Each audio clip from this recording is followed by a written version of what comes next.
just love this place, don't you? I know it's kind of expensive, but everything's so top-notch. Hey folks, know what you want? Yes, I'd like to eat the down payment on a house with a side of flambéed emergency fund. Ooh, excellent choice. And for you, sir? I'm pretty hungry, so I'm going to have our retirement savings and, what the heck, a bottle of our daughter's college tuition. Ooh. Very good. Do you think we spend too much on dining out? Maybe, but everyone else is doing it. Besides, what's the alternative? Cooking at home? At least the breadsticks are free.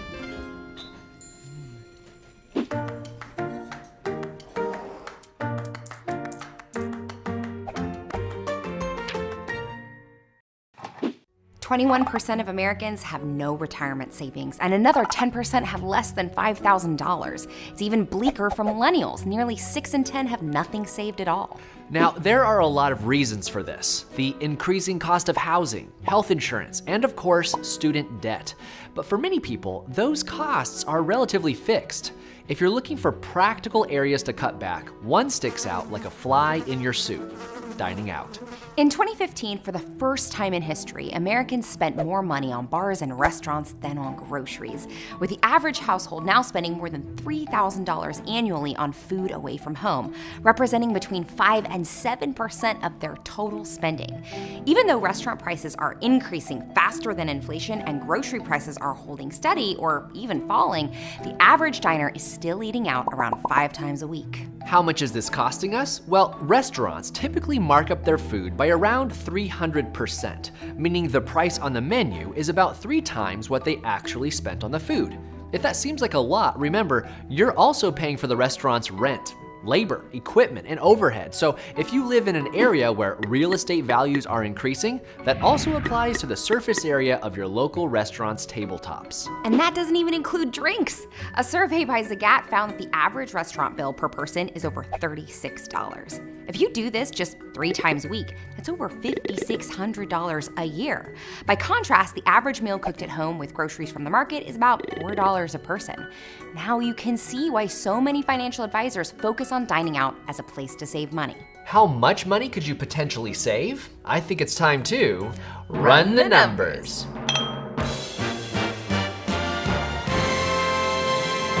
Let's say Jake here goes out for dinner 3 times a week, spending $35 each time. He starts every workday with a latte and croissant at his local coffee shop and buys lunch at the local food court 4 days a week. Fridays are pizza day at the office. In 1 year, he spent over $9,000 on commercially prepared food and drinks, over 12% of his yearly salary of $75,000. What if Jake could get those 3 dinners down to just 1 a week? And what if he started making coffee and breakfast at home and brown-bagged lunches at work? Assuming that all those homemade meals would come out to around $5 each, that would mean a yearly savings of $4,420. That's enough for a Hawaiian vacation. But wait, we're not done. What if Jake took those yearly savings and put them into an account earning 7% compound interest? In just 10 years, he'd have over $65,000, enough for a down payment on a house. In 20 years, he'd have almost $200,000, all from just eating at home more often. Jake's example demonstrates that even in an era of burdensome healthcare and student loan obligations, you might have some wiggle room in your finances. Even a small cutback in dining out could allow you to finally pay off an onerous debt or build an emergency fund. This might be easy advice to give, but harder to put into practice.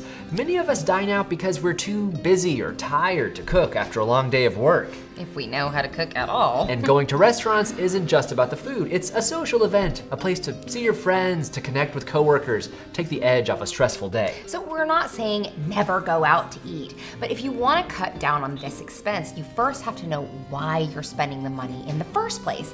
Is it a convenience or a luxury? If it's a convenience, in other words, if you're eating out because you don't have time to cook at home, well, the problem might be a lack of preparation. After all, brewing a pot of coffee and toasting a bagel can be less time-consuming than waiting in a Starbucks line and can potentially save you hundreds of dollars. There are lots of resources on the web for how to make shopping and cooking cheap and simple, including this video we made about navigating the supermarket. But if you're still intimidated by the prospect, you could ease yourself into it by utilizing ingredients ingredient or grocery delivery services like Blue Apron or Instacart. These are definitely more expensive than doing your own shopping, but still cheaper than eating out. We like to use cash at the supermarket to stay within a budget, but if you're trying to incentivize yourself, you could look into a credit card that gives rewards for grocery purchases. And it's always a good idea to keep some convenience foods like microwavable dinners in your freezer. That way, on days that you really don't feel like cooking, you'll have an alternative to stopping for takeout or ordering in.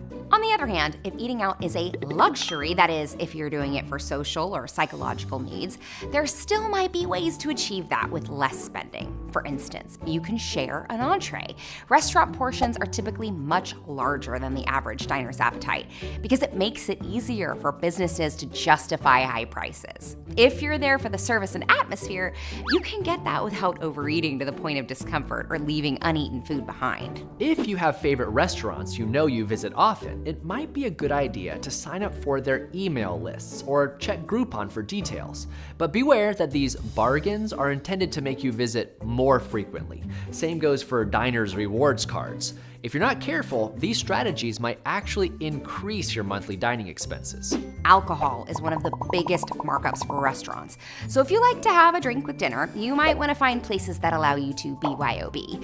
Similarly, going to an ice cream shop after dinner is usually much cheaper than ordering dessert at the table. And lastly, if you find yourself buying lunch just as an excuse to get out of the office, no one's forcing you to eat at your desk, hopefully. Take your brown bag to a nearby park or public space. It's the same psychological benefit without the cost. Dining out is a big part of our culture, and it may be an important aspect of your social or professional life, so we're not suggesting you cut it out cold turkey. But you shouldn't accept any large regular expense without asking yourself 3 fundamental questions. How much am I spending on this? What do I get out of it? And can I get the same benefit for less money? And that's our 2 cents. Do you have any tips on how to save money while dining out? Go ahead and share them with us in the comments.